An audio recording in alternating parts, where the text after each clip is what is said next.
The science of evolution has uncovered many of life's mysteries, like tadpoles or the pyramids. But the mystery of the armpit remains. What's it for? Why is it hairy? And why do men have nipples? But one thing is for certain, the armpit smells bad. Luckily, there's Pit Balm. It's like napalm for your skin, or Agent Orange on your sweat glands. Pit Balm stops unwanted bodily functions in their tracks. It's as effective as sending GIs into a peasant village. When you're fighting the war against personal hygiene, bring out the heavy artillery.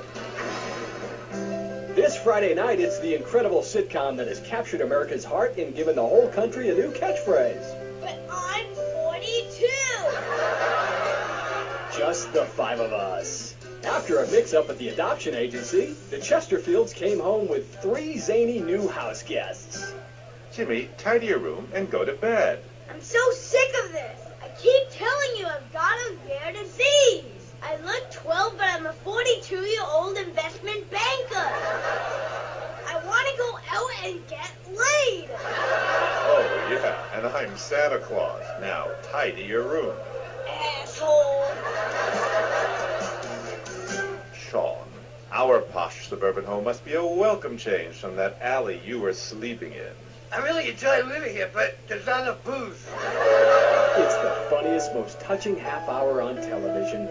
Charlotte, what's that smell? I set the couch on fire again. Yeah, I can help you with that. And this week, it's a very special Just the Five of Us, where an attractive blonde lady tries to steal Jimmy away. Now you're talking.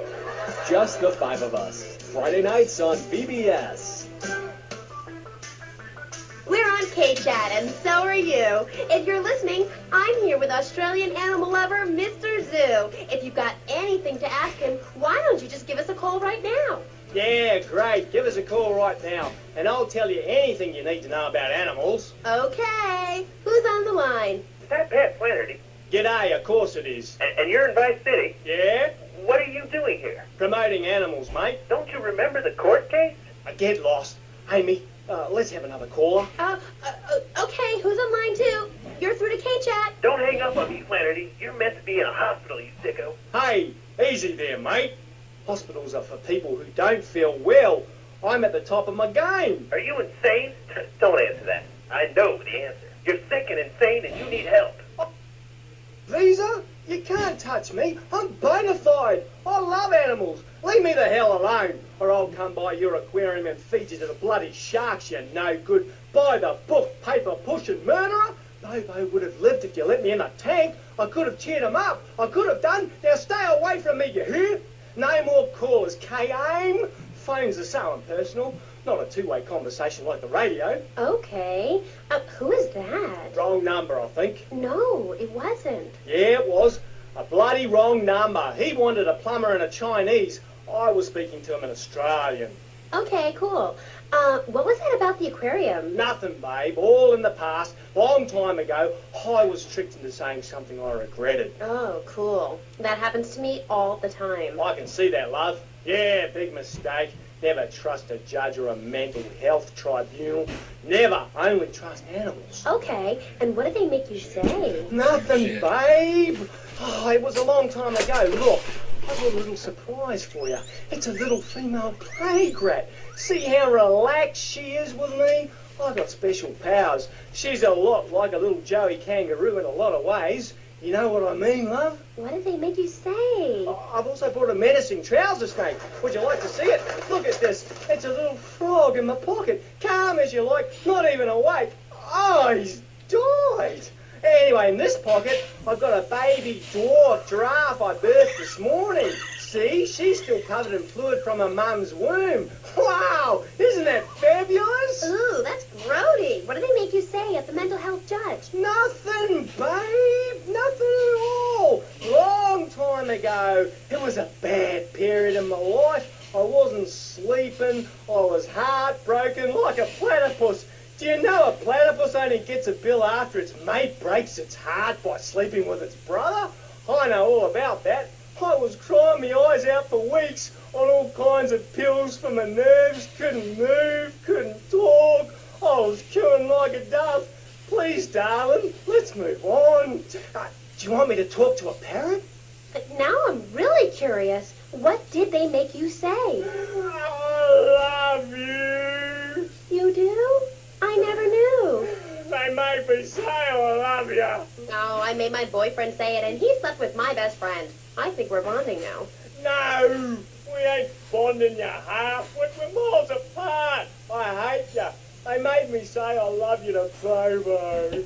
Who was Bobo? Bobo was the most beautiful creature that was ever on the earth, ever at all. Really beautiful. Who was she? He. Hey, he. He was a dolphin, and I loved him, and I knew him properly. You people could never understand. It's natural. We were identical from a genetical perspective, and Bobo was really unhappy, putting on a show every day like a circus animal. They thought they caught me doing something, but they never did, eh? They never did. We were only cuddling. How can people take that the wrong way? They took me away and they locked me up. Then Bobo died of a broken heart. He did? That's awful. But, ooh, just a second, you sick bastard. Security! I loved him more than you can imagine. Call the police, someone. Please help me. This guy is molting animals. Oh, it's gross. I only wanted to be loved, properly, mind, and he's gone. Hey, it's Dr. Phillips. Get lost, Doc. I got out. I'm fine. Me and my friends are travelling around in a black van and solving crimes and running from the Colonel. Pat, I'm coming in. Stay away from me. Pat, you've been a very bad boy. Come on, we're going home now, Pat. Stay away from me. I got a poisonous lizard in me boot. He'll kill you in 2 seconds. Pat, please. We've been through this. You're not well. Bobo is dead. It's time to get back on the medication and start piecing your life back together while locked up in a padded cell for a very long time, or until you die. Is it that time again, Doc? Yes, Pat, it is. Come on, put on the straitjacket. Look, it's even got your initials on it. And swallow this. Oh, thanks, Doc. Did I tell you I love animals and they love me? I got a message. Look for a while at the China cat. I'm really sorry about that. Pat is a very, very sick man. We rarely let the dangerously ill out into society. And when we do, it's not always fatal. Okay, great. Get this crackhead out of here. Sorry to be a bother. Oh, no bother. Come on, don't bang his head. Those bruises show. I never knew animals were so interesting. We'll be back after this. You're on KChat. Don't go away. Do yourself a favor. Pick up your telephone. Call now. 1-866-9-SAVE-ME. What better place to witness 40,000 years of nuclear winter than from the comfort of your very own space-ready nuclear bunker? When we raise 25 million, we will build a 50-story tall likeness of me. If we raise 300 million, the statue will rotate so I can look over this great city and cast an evil eye on degenerates. And when the imminent nuclear strike occurs, those who put faith into action with sufficiently generous contributions will join me inside the Pastor Richard Salvation statue as we blast into space. Contribute to the Pastor Richard Salvation Statue Fund. Pick up your telephone. Call now. 1-866-9-SAVE-ME.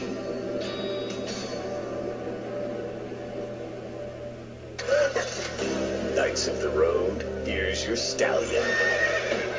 The car for freedom. The car for hot excitement. The car for a man who is alone against the elements. Thunder. The pride is back. It's the power of a compact. Looks small, but it's so big. Fuel injected. Inject me. My Vatsu Thunder. On the toll road of life, you have to pay to prove you can. Live the emotion of an individual. The awesome power of nature distilled into one vehicle. Because after you get struck by lightning, there's thunder. Hello, welcome back to KChat. I'm a woman, so I know it's important to discuss feelings. That's why we don't have any male hosts on this station. people open up more to women. I was telling my girlfriend yesterday, if a woman were president, we'd nuke a country every 28 days. In these times of trouble, of international scary things that cause anxiety, people seek solace. Or is that solace? Oh my God. Some visit lady friends, others go to a bar, and a strange few talk to rocks. My next guest is the author of this book, I'm Lovin' the Coven. She sits on the board of the Vice City Renaissance Committee, Gethsemane. Gethsemane. Welcome to the show. Hello, Amy. I brought you a crystal. Isn't it gorgeous? I guess so, if you're into shiny glass. I prefer lacy gloves. Amy, for many thousands of years, my people have been using crystals and gemstones to heal the sick. Take the crystal, and then, when the night is enchanted, and the candles have been blown out, and the wind sings through the branches of the eucalyptus, hold up your arms and sing, all dewy, my sky sailing, pregnant moon, the goddess. Pregnant moon? What are you talking about? Gethsemane? Gethsemane. Sorry, whatever. Do you even have a last name? My compost coven named me Gethsemane Starhawk Moonraker. Trust me, Amy, I'm quite accustomed to people persecuting us. It's been going on for thousands of years. Native Americans, they studied crystals. The ancient Chinese, Belgians, Superman, they all studied crystals. So why do you view it as so weird? Grab your crystal, hold it tight, and close your eyes. You will be transported back 35,000 years when the temperature of Europe began to drop. The tundra was teeming with animal life, and small groups of hunters followed the free-running reindeer. And there, under the magnolia tree, a woman breastfeeding a baby elk. Do you see it? It's nature. Ew, gross. You're one of those filthy hippies that thinks breastfeeding in public is okay? Well, it's not. There are bottles and milk at the store. Don't act like a cow. You really remind me of someone, by the way. See, Amy, you're putting the blinders of society on. We're all the same. I remind you of yourself, of every man and woman. No, not of them. They're trying to outlaw nature. If I'm in the park and a nice gentleman comes along, I should be able to breastfeed him. Pretty soon, everything natural will become illegal. It's really depressing. If I died right now, would I get buried by a female priestess in a cave, surrounded by my favorite tools and ornaments? No. There was a time when children were taught about their bodies, about the goddess lady of the mammoths, about the importance of the spiral dance clutching a bison horn under the crescent moon. At the Bead and Rod shop where I work, we have classes that teach the importance of eating wild plants, shellfish, and understanding ancient crop circles. Oh, I love lobster. Have you ever tried talking to one? Energy flows from everything, even a tractor. My mother, the moon, taught me how to trace ley lines with your bare feet in the dirt. Listen, you're very weird, and you smell like patchouli and compost, and I think you might have a shot at a boyfriend if you shaved and got some gel in your hair and put some clothes that fit or something. I mean, please. Did Joan of Arc shave? I was given this fascinating pamphlet called Caucasian Female Body Hair in American Culture. Amy, I love you like my sister, but honey, you've fallen prey to a sustained marketing assault that began in 1502 to convince women that underarm and leg hair was wrong. There's nothing more natural than this enormous bush I've got growing under each arm. Having hair is natural. What's the deal with Anglo-Saxons? I mean, go to England. The women there don't shave their underarms. It's really quite attractive. You just need to focus your eyes to look for healthy signs and not the signs of socialized barbarism, like shaving or wearing deodorant or birthing in a hospital, rather than the open air like a wolf cub. Remember Brother Romulus and Noble Remus? Wolf-raised. I find this really interesting. Not really, but I say this because I'm told to. I'll be back on KChat after these messages from our sponsors.